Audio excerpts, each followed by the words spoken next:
봉독했던 창세기 50장 1절에서 26절의 말씀을 가지고 하나님은 그것을 선으로 바꾸사, 이런 제목으로 하나님의 말씀을 나누도록 하겠습니다. 다른 말로 표현하면요, 합력하여 선을 이루시는 하나님, 그렇게도 말할 수 있겠지요. 드디어 이제 창세기를 마감하는 마지막 시간이 되었습니다.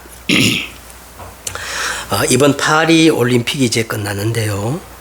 이번 파리 올림픽은 하나님을 떠난 인간이 얼마나 추하고 가증스러울 수 있는가를 보여주는 그런 올림픽이었습니다.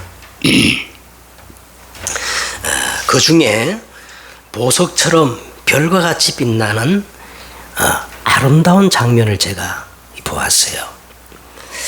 여자 탁구 단체전에서 이 전지희, 그 다음에 이은혜, 그 다음에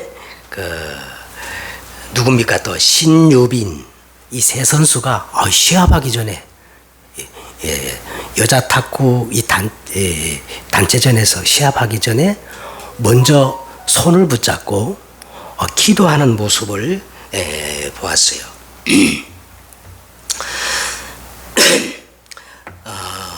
그리고 드디어 이 한국 여자 탁구가 이 단체전에서 16년 만에 이 동메달을 땄다는 겁니다. 이 동메달을 따고 나서 그 소감을 묻는 인터뷰 자리에서 다른 선수들은 다 누구 때문이다, 누구에게 감사한다, 그렇게 소감을 말하는 중에 그 중에 이은혜라는 이 선수가 이렇게 말하는 거예요. 먼저 하나님 아버지께 모든 영광, 감사를 드립니다. 모든 것이 하나님의 은혜요 감사뿐입니다. 이렇게 소감을 들을 때 저는 지난 우리 강단 메시지가 생각났습니다. 유다야, 너는 형제의 찬송이 될지라. 그러면서 굉장히 감동이 밀려오는 겁니다. 이건 이제 이은혜 선수는 원래 우리나라 사람이 아니고 저 내몽골, 중국 사람인데 중국에서는 이렇게 한 자녀 낳기 그 정책에 따라서 한 명의 자녀를 낳아야 하는데 이 아들도 아니고 딸만 셋인 이 집안에서 태어났습니다. 마침 이 서울 올림픽 이 금메달리스트 양영자 선수 잘 알지요? 이 양영자 선수가 그 몽골 지방에 선교사로 가가지고 복음을 전하는데 이 선교사님과 만나게 되어가지고 이때 아버지가 이렇게 얘기했다는 거예요. 제발 저 딸을 좀 데려가 달라고.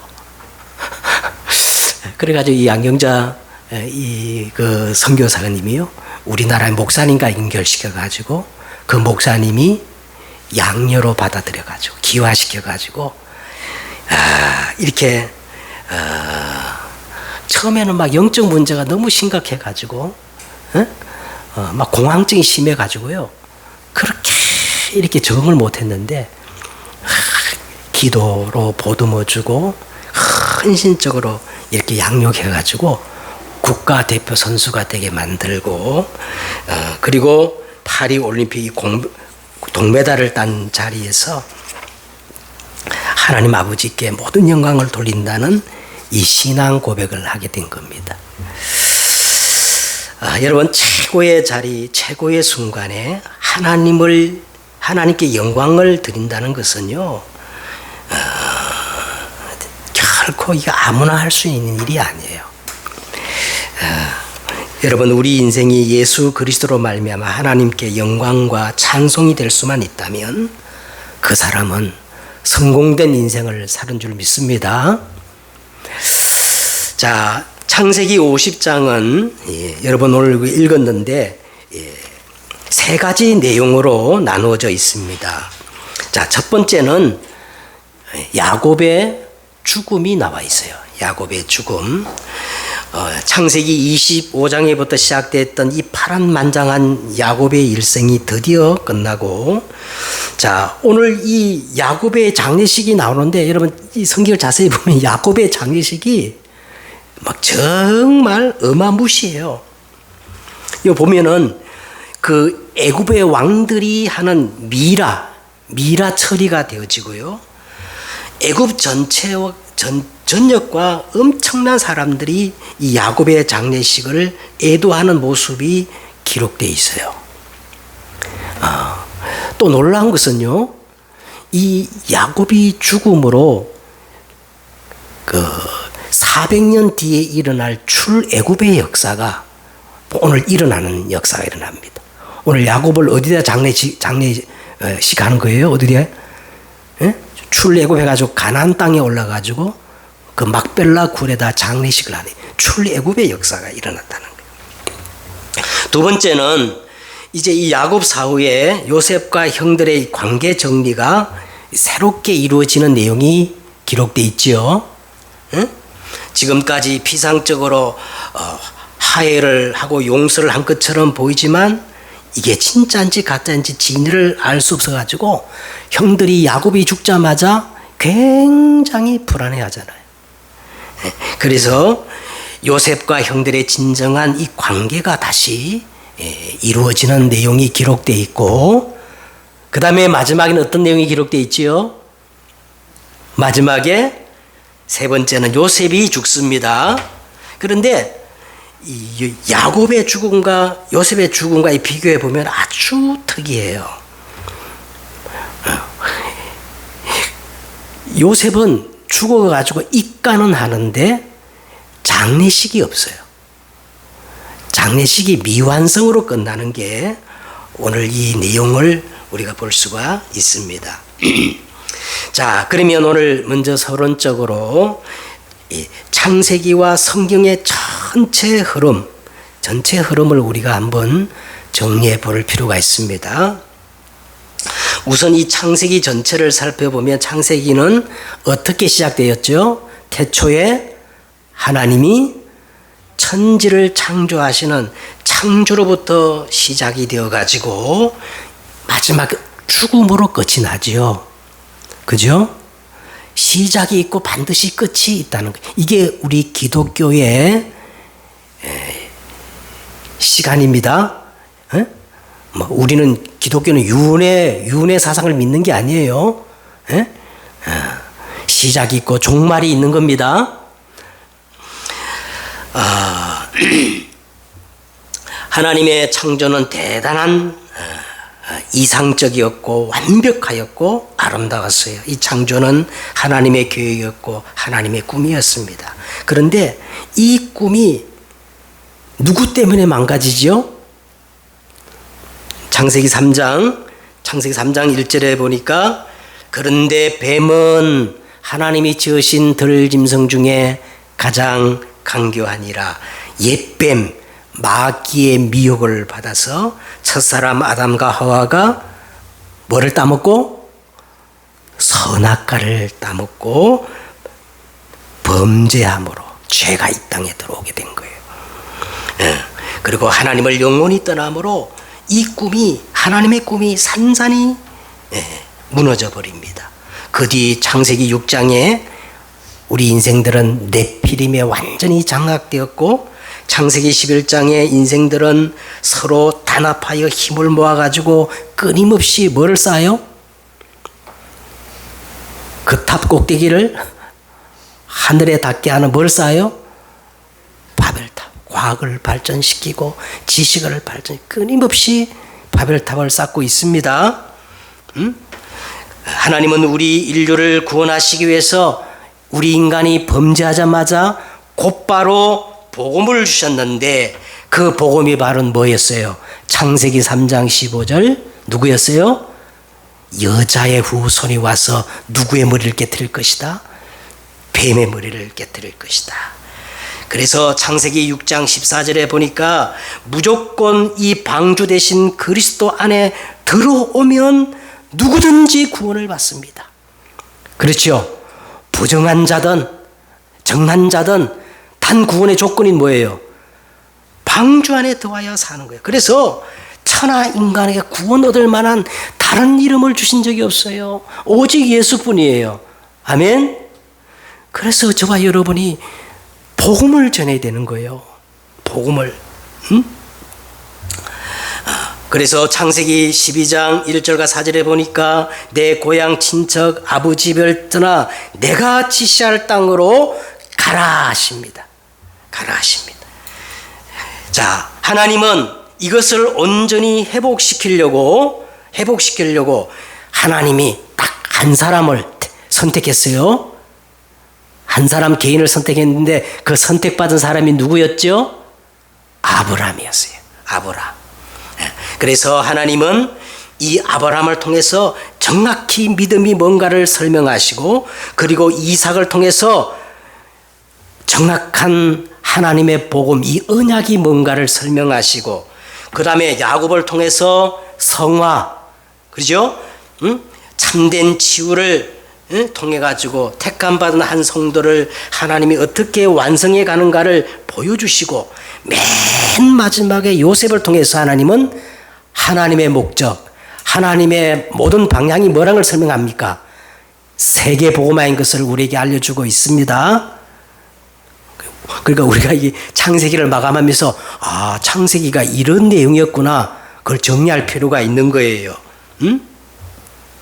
자, 그러면서 오늘 창세기는 창조로 시작됐다가 마지막 죽음, 심판으로 끝이 납니다. 이게 창세기만 그런 흐름이 아니고 성경 66권의 전체 흐름이에요. 창조, 타락, 구속, 회복, 심판. 이게 성경 전체의 흐름입니다.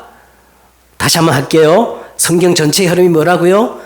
창조, 타락, 구속, 회복, 심판. 자, 그래서 오늘 창세기를 구분하면 세 가지 내용이 나오는데, 첫째, 누구의 죽음입니까? 야곱의 죽음이 나옵니다. 우리는 야곱의 죽음을 통해서 네 가지 영적 의미를 찾을 수가 있습니다. 첫째는 이 야곱의 죽음을 통해서 왕 같은 제사장이라는 거예요. 여러분, 저와 여러분은 이 세상의 현 주소가 뭐냐? 따라 하십시다. 왕 같은 제사장. 저와 여러분은 이 세상에서요, 왕 같은 제사장이라는 거예요. 자, 보세요. 야곱의 이 장례식의 규모가요, 어마어마해요. 왕의 반열에 있는 사람에게만 행하는 미라 처리. 여러분, 미라 처리 알죠? 미라 처리를 40일 동안 하고, 그리고 애굽 사람들이 70일 동안 그를 위하여 곡을 하게 합니다. 그래서 요셉의 아버지, 자기 아버지 이 야곱을 장례시키려고 가나안 땅으로 올라갈 때 7절을 한번 보세요. 그 규모가 나오는데 7절에 보니까 바로의 모든 신하와 바로 궁의 원로들과 애굽 땅의 모든 원로와 또 애굽의 요셉의 온 집과 그의 형제들과 그의 아버지 집이 그와 함께 올라가고, 9절 한번 보세요. 병거와 기병이 요셉을 따라 올라가니 그때가 어떻게 되었더라? 힘이 컸더라. 이 엄청난 규모를 무엇을 우리에게 의미하느냐 하면, 요셉이 애굽 땅에 살 때 마치 누구처럼 살았다는 거예요. 야곱이 애굽 땅에 살 때 마치 누구처럼 살았다는 거예요. 바로 왕처럼 그렇게 살았다는 겁니다. 그러면 야곱이 애굽 땅에서 바로 왕처럼 살았던 누구 때문에 그렇게 살았을까요? 누구 때문에? 요셉 때문에 그렇게 왕처럼 살은 거예요. 마찬가지로 우리는 예수 그리스도 때문에 이 세상에서 뭐예요? 왕 같은 제사장들입니다. 아멘. 이걸 우리는 꽉 붙잡아야 돼요. 이걸 우리 두 번째는 요셉의 죽음을 통해 우리가 뭘 알아야 되느냐면, 아벨 미스라임이라고 오늘 나오는데 보니까요, 사람들이, 이 세상 사람들이 전부 요 야곱의 죽음 앞에 슬퍼하고 애통하는 거예요. 응? 3절에 보세요. 애굽 사람들은 70일 동안 그를 위하여 곡하였더라. 10절에 보세요. 그들이 요단강 건너편 아달 타작마당에 이르러 거기서 크게 울고 애통하며 요셉의 아버지를 위하여 7일 동안 애곡하였더니, 얼마나 애통했던지 그 땅 거민 가나안 백성들이 아단마당의 애통을 보고 이르되 이는 애굽 사람의 큰 애통이라 하였으므로,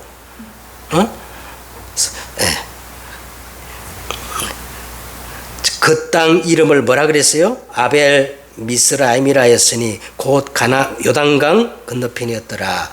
그 밑에, 성경 그 밑에 풋노트 그 2번 보세요. 풋노트 2번에 보면은 그 아벨 미스라임이 무슨 뜻이라 그랬어요? 애굽인의 곡함으로 되어 있습니다. 그러니까 야곱의 죽음에 막 온 세상 사람들이 슬퍼하고 애통했다는 거예요.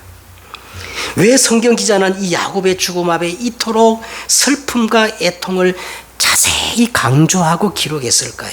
여기 의미가 있거든요. 자, 이건 무엇을 의미하냐면 우리 모든 인생의 한계가 죽음이라는 거예요. 아무리 이 땅에 성공하고 떵떵하고 잘났다 해도 결국은 한계가 뭐예요? 마지막 죽음으로 끝난다는 거예요. 허물한 겁니다. 그리고 우리 인생의 마지막 죽음은 누가 뭐래도 나는 아무 문제 없어, 내 주먹을 믿어, 아무리 큰 호통을 쳐도 인생의 마지막 남은 문제가 있는데 그 마지막 문제가 뭐라는 겁니까? 죽음이라는 겁니다.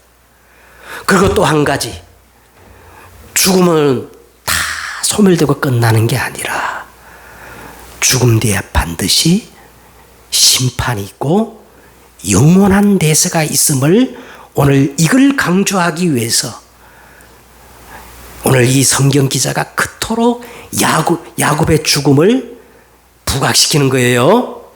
믿습니까? 그래서 얼마나 울었던지 그 지명이 바뀔 정도로 아벨 미스라임.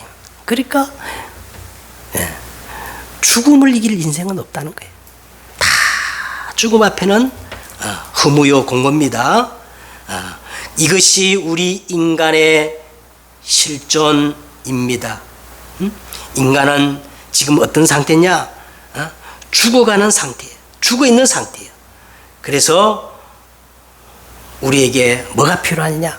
우리에게 정말 영원한 생명이 필요함을 알게 하기 위해서 성경은 이렇게 강조하고 있는 겁니다. 세 번째로 우리가 이 야곱의 죽음을 통해서 뭐를 알아야 되느냐 하면 완전 복음이 뭔가를 깨닫게 하는 거예요. 이 완전 복음이 뭐냐면 갈보리 그 십자가인 거예요. 십자가를 통과하는 것이 완전 복음입니다. 네? 자, 보세요. 오늘 10절을 보면은 요단강 건너편이라는 말이 두 번이나 나와요. 네? 여러분, 우리가 일상적으로 요단강을 건넜다 하면 뭐를 의미하는 거지요? 죽음을 의미하잖아요. 그죠? 죽음을 의미합니다. 오늘 성경은 출애굽의 역사가 일어났어요. 출애굽의 역사가 일어나는데 이 출애굽의 역사가 언제 일어났느냐? 야곱이 살아있을 때는 절대 출애굽의 역사가 안 일어나고 야곱이 죽어서 요단강을 건너갈 때 비로소 출애굽의 역사가 일어났다는 겁니다. 자, 그래서 홍해를 건너갈 때는 애굽 쪽에서 바라볼 때는 홍해 속으로 들어가는 것은 죽음을 의미하는 거고, 반대로 가나안 쪽에서 볼 때 홍해에서 이제 살아나오잖아요. 이거는 다시 부활을 의미하는 겁니다. 그래서 야곱은 죽어서야 애굽을 떠났는데 이것은 결코 저주가 아니고 굉장한 은혜예요. 그래서 성경은 죽음은 끝이 아니라 믿는 자에게 죽음은 더 좋은 단계로, 더 나은 단계로 나아가는 관문이라는 거예요. 할렐루야. 에? 죽지 않으면 더 나은 단계로 나갈 수가 없어요. 에? 오늘 야곱이 비로소 죽음으로 그 죽음의 관문을 통해 가지고 더 나은 관문. 이게 갈라디아 2장 20절에 보니까 완전 복음이라는 겁니다. 하늘이 미리 땅에 떨어져 죽지 않으면 그대로 있거니와 죽으면 많은 열매를 맺는 것 같이 내가 그리스도와 함께 십자가에 못 박혔나니 그런즉 이제는 내가 산 것 아니요 오직 내 안에 그리스도께서 사신 것이다. 이 갈보리 십자가를 통과해야만 우리는 내가 그리스도 안에 주가 내 안에 사는 이 완전 복음이 회복된다는 거지요. 그 다음에 마지막 네 번째는 야곱의 죽음을 통해서 뭐를 아느냐면 우리의 관심입니다. 우리의 관심. 우리는 땅의 것을 생각하지 말고 위의 것을 찾으라는 거예요. 그래서 여러분 6절과 9절 사이에 보면은 올라가다라는 말이 몇 번 나올까요? 6절에서 9절까지 올라가다라는 말이 올라가다. 자, 네 번 그렇게 나옵니다. 이 말은 전통적으로 출애굽 용어인데요. 우리의 진짜 관심은 이 세상 것이 아니라는 거예요. 애굽에 우리의 관심이 있는 게 아니에요. 그죠? 약속의 땅, 저 가나안 땅이 우리의 관심이란 거예요. 그래서 신약 성경에 보니까 너희는 땅의 것을 생각하지 말고 위의 것을 찾으라 그랬죠. 위의 것을 사모하라는 것입니다. 자, 두 번째는 이제 오늘 어떤 사건이 기록됐냐면 형제들의 화해가 기록되어 있습니다. 15절을 보세요. 15절. 요셉의 형제들이 그들의 아버지 죽었음을 보고 말하되 요셉이 혹시 우리를 미워하여 우리가 그에게 행한 모든 악을 갚지나 않아야 할까 하고 요셉에게 말을 전하여 이르되 당신의 아버지가 돌아가시기 전에 명령하여 이르기를 너희는 이같이 요셉에게 이르라 내 형들이 내게 악을 행했을지라도 이제 바라건대 그들이 허물과 죄를 용서하라 하셨나니 당신 아버지의 하나님의 종들인 우리 죄를 이제 용서하소서 하며 요셉이 그에게 하는 말을 들을 때에 어떻게 했다? 울었더라. 형들이 요셉에게 하는 말을 듣고 요셉이 어떻게 했다고요? 왜 울었을까요? 요셉은 하나님 앞에서 정확히 창세기 45장 5절에 보니까 요셉은 이미 다 용서를 했고 하나님 앞에 다 정리를 했는데 이 형제들은 이 용서를 아직도 끝내지를 못한 거예요. 받아들이지를 못했던 겁니다. 여러분 우리도 마찬가지입니다. 하나님은 예수 그리스도를 통해서 갈보리 십자가에서 모든 것을 끝냈는데 우리는 아직 그 복음을 받아들이지 못하고 그 복음을 누리지 못하고 오직 복음을 믿지를 않고요. 자꾸 다른 것을 추구하는 거예요. 다른 복음 없어요. 예? 끝내지 못했기 때문에 사람들은 어디 가요? 신천지 갑니다. 예수 그리스도가 부족하기 때문에 신천지 가서 뭔가 막 비밀을 알려고 하는 거예요. 끝내셔야 돼요. 요셉은 다 끝냈는데 형제들은 그 용서를 아직 받아들이지 못하고 끝내지는 못했다는 거예요. 그래서 이걸 보고 요셉이 어떻게 했다? 울었다는 거예요. 예수님이 얼마나 애통하겠어요.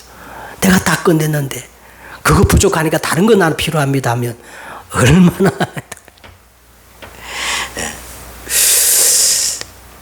여기서 요셉이 아주 유명한 말을 남기지요. 19절을 보세요. 이건 중요하니까 다 같이 봐야 됩니다. 19절 요셉이 그들에게 이르되 두려워하지 마소서 내가 하나님을 대신하리까 당신들이 나를 해하려 하였으나 자 오늘 제목입니다. 하나님은 그것을 뭐로 바꾸사?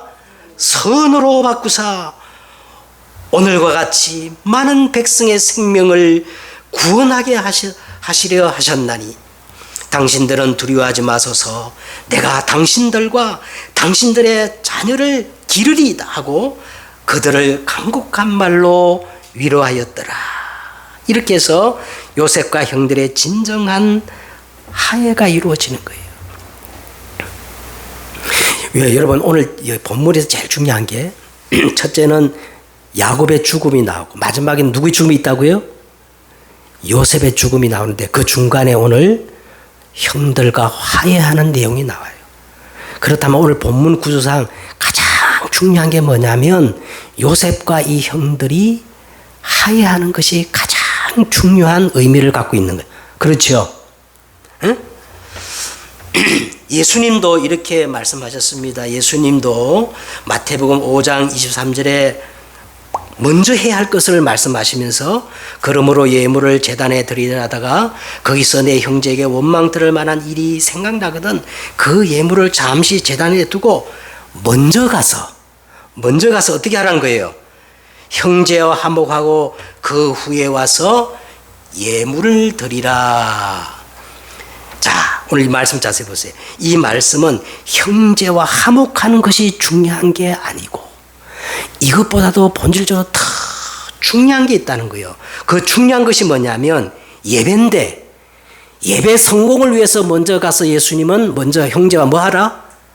화목하고 와서 예배를 드리라는 거예요. 그죠? 무슨 말인지 알겠습니까? 왜 우리는 오늘 요셉처럼 모든 것들을 이해하고 수용하고 초월해야 할까요? 자, 오늘 19절에 보니까 하나님은 그것을 선으로 바꾸사 하나님의 지극히 선한 계획이 따로 있다는 거예요. 그걸 우리가 깨닫고 그걸 붙잡기 위해서는 형제를 사랑하고 형제와 합평하고 형제를 축복해야 됩니다. 이게 그렇게 중요하다는 거예요. 그래야 여러분 하나님이 가장 기뻐하는 이 예배가 회복된다는 겁니다. 응? 오늘과 같이 많은 백성의 생명을 구원하게 하시려는 이 하나님의 선, 이게 이때 이루어지기 때문에 그래서 오늘 요셉과 형제들이 화목하는 게 그렇게 중요한 겁니다. 자, 그렇다면 하나님의 선하시고 기뻐하시고 온전한 지극히 선한 것이 뭔가? 자, 첫째는요, 하나님이 가장 기뻐하고 지극히 선한 것이 뭐냐면 영원한 언약 대신 예수 그리스도입니다. 그걸 하나님이 가장 선하고 기뻐하게 계셔. 그리고 시대적인 언약, 세계 복음화에 방향 맞추는 거예요. 그리고 시간표 언약, 예배에 성공하는 겁니다. 그리고 이면적 계약, 내가 무리가 아니고 정말 말씀을 따라가는 제자가 되어지는 겁니다. 예수 그리스도, 세계 복음화, 참된 예배, 제자, 이 네 가지 단어 잊어버리면 안 돼요. 자, 마지막 세 번째, 이제 요셉의 죽음을 한번 보십시다. 요셉의 죽음을 보시면 26절에 보세요. 26절, 요셉이 100몇 세에 죽었어요? 요셉이 110세에 죽음에 그들이 그의 몸에 향재료를 넣고 애굽에서 어떻게 했다? 장례예요, 입간이에요? 자, 요셉의 장례가 끝났어요, 안 끝났어요? 안 끝났어요. 입간만 했지 장례는 끝나지 않아요. 그래서 이 창세기는 요셉의 장례식이 미완으로 끝나는데 여기에 도대체 무슨 의미가 있을까? 자, 요셉이 마지막 이렇게 유언을 하고 죽습니다. 24절에 보세요. 요셉이 그의 형제들에게 이르되 나는 죽을 것이나 하나님이 당신들을 돌보시고 당신들을 이 땅에서 인도하여 내사 아브라함과 이삭과 야곱에게 맹세하신 땅으로 이르게 하시리라 하고 25절 요셉이 또 이스라엘 자손에게 맹세시켜 이르시기를 하나님이 반드시 당신들을 돌보시리니 당신들은 여기서 내 해골을 메고 올라가겠다 하라 하였더라. 야, 요셉이 자기 죽음 이후에 일어날 일을 정확히 말하면서 이스라엘 백성들로 맹세하게 합니다. 그래서 이 요셉의 길고 먼 장래가 언제 끝나느냐? 400년 후에 여호수아가 가나안을 정복한 후에 여호수아 24장 32절에 그때 비로소 요셉의 장래가 끝나는 거예요. 400년 뒤에. 오늘 이 야곱의 장래와 요셉의 장래에 뚜렷한 특징이 있는데 야곱의 장례식에는 큰 슬픔과 울음이 있었는데 아니 이 요셉의 장례에는 울음이 있어요 없어요? 없어요. 에? 요셉의 장례는 미완성으로 끝납니다. 왜 그러냐?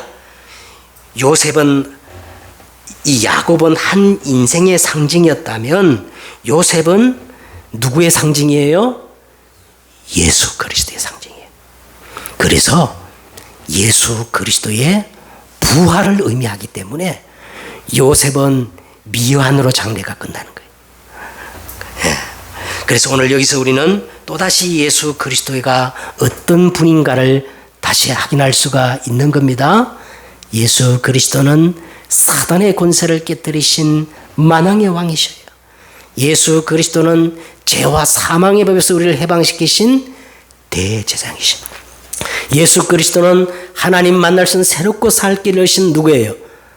찬선지자임을 오늘 우리가 요셉을 통해서 다시 확인할 수 있는 겁니다. 자, 이제 결론을 맺겠습니다. 창세기의 결론. 창세기의 결론은요,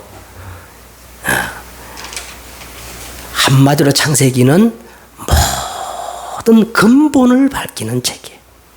이 근본이란 말은 영원한 진리를 의미하는 겁니다. 이 근본은 우리 신앙에 있어서 절대 잊어버리면 안 되는 거예요. 아멘? 그러니까 막 저는 이번에 창세기를 오늘 80번째, 8번째 끝나는데 너무너무 은혜를 많이 받았어. 왜? 창세기는 뭐를 밝히는 책이라고? 근본, 영원한 진리를 밝히는 책이 창세기이기 때문에. 그렇습니다. 자, 그러면 창세기는 뭐를 밝히느냐? 하나님이 어떤 분인가를 밝히는 거예요. 자, 하나님이 어떤 분이에요? 천지와 만물을 지으신 창조주입니다. 그래서 유일하신 참신은 하나님밖에 없고 다른 것은 다 뭐래요? 우상입니다. 그 다음에 창세기는 뭐를 우리에게 밝히냐? 인간이란 뭔가를 밝히는 거예요. 인간은 원숭이가 진화돼서 사람이 된 게 아니에요. 그렇죠? 인간이 뭐예요? 하나님의 형상을 가진 게 인간입니다. 이 하나님의 형상을 잃어버리면 인간은 인간이 아니에요. 짐승보다 못한 수준이 되는 겁니다. 세 번째는 세상이 뭔가를 우리에게 알리고 있어요. 보이는 이 땅덩어리가 세상이 아니에요. 진짜 세상을 장악하고 세상을 다스리는 보이지 않는 실체가 있다는 거예요. 세상 임금이 누구라는 거예요? 옛뱀, 마귀가 세상 주관자입니다. 이게 창세기에서 밝혀주고 있습니다. 그 다음에 우리 인간의 근본 문제가 뭔가를 창세기는 말하고 있습니다. 이거 해결하지 않으면 안 됩니다. 이거 해결하는 게 복음입니다. 그래서 세 가지 근본 문제가 뭐예요? 누구의 미혹을 받았어요? 옛뱀 마귀의 미혹을 받아 죄를 범해서 누굴 떠났어요? 하나님을 떠난 게 인생의 모든 근본 문제입니다. 그래서 인간은 누구나 누구를 만나야 돼요? 하나님을 만나야 돼. 그래서 이 하나님을 만나는 길을 하나님이 내셨는데 그게 누구냐? 창세기 3장 15절 여자의 후손 예수 그리스도란 겁니다. 자, 이 결론을 가지고 오늘 우리가 창세기를 다 영혼 잊어버리면 안 돼. 이거 확실히 붙잡아야 됩니다.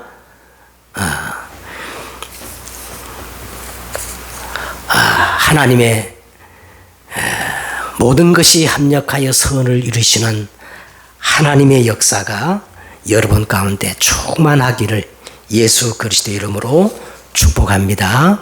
기도하겠습니다. 하나님 감사를 드립니다. 80번 동안을 우리가 창세기를 가지고 말씀을 나누는데 영원한 진리, 이 창세기의 진리가 나의 것이 되어지게 하여 주옵소서. 그래서 오늘 제목처럼 합력하여 선을 이루시는 하나님의 이 엄청난 축복들이 나를 통해 회복되어지게 하여 주옵소서. 주 예수 그리스도의 이름으로 기도드렸사옵나이다. 아멘.